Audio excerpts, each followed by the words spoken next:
Are you tired of patchy, flaky foundation, moving around, getting too much? Then this video is for you. Keep watching ahead.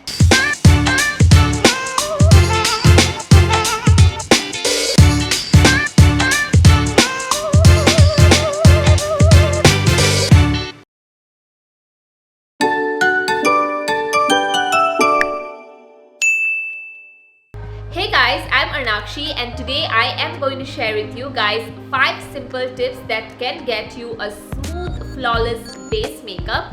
So let's just dive right in. So the first step is to always start with skincare. Before you go in with your makeup, your skincare game needs to be on point. 2 things to keep in mind is to exfoliate 1 to 2 times weekly to improve skin texture and prevent flakiness. As you can see, I'm using a chemical exfoliator and it will get rid of all dead skin cells on the surface of your skin and give you a much better base to work with. So always remember to moisturize. Even if you have oily skin, well-nourished skin holds on to makeup much better than dried out skin. Especially if it's overly dried oily skin, it just overproduces oil and leaves you feeling extremely greasy all day. The next step is obviously prep. Before you reach for the color, you need to finish your skin prep. The same way you don't directly apply paint to a wall that's just got concrete on it, you shouldn't apply foundation before you have got a coat of primer on. If you are prone to dry and flaky skin, a facial oil is a great choice to use as a primer to give you a smooth finish and easy application for your makeup products on top. For oily skin, opt for mattifying primer like this one that reduces the appearance of your pores and gets skin ready to get an even coat of base products. As you can see right here, my skin is prepped and ready for the foundation. Before moving on, do not pump your foundation straight onto your face or go ahead and rub it in. Take some on your hand like this and dot it all over your face.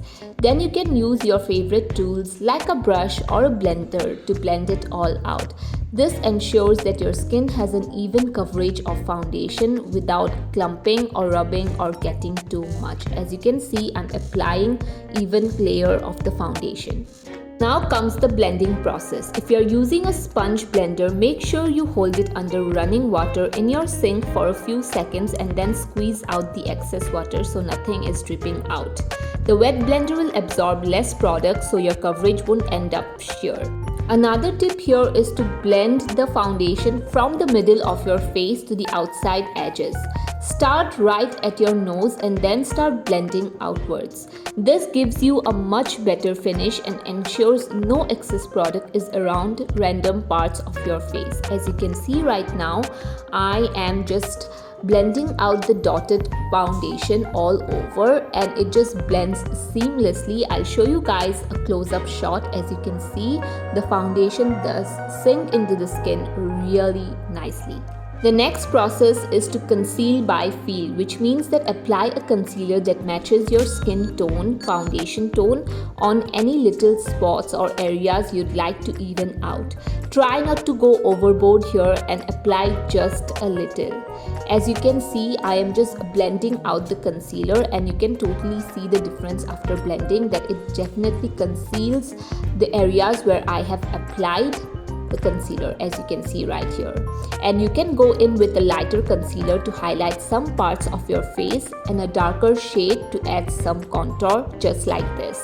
And you can see the difference by yourself after I blend all of these products again with the beauty sponge. In this, you can see that I am blending out the product and there is a clear difference. One side of my face looks very flat, not defined, and the other side looks very defined, contour and lifted. So yeah, you are all good to go. Just one last thing. Get your blush and the rest of your makeup on and then go ahead and grab your compact. As you can see, I'm applying a tint and this just ensures that you have very nice flush cheeks. After this, you can apply the compact powder lightly and only to the areas that you get the most shiny. This will give a lovely skin-like finish, but if you are prone to grease and want to set it all, you can go right ahead. Just lightly brush off any excess powder from your face after letting it sit for a minute. And this is how the makeup looks after applying everything. It looks very natural, very skin-like, yet it has that flawless touch to it. So there you go, that's how you build a perfect base makeup with just these 5 simple tips. And if you have any question, drop them in the comments down below. Like, share and subscribe for more content. Thank you.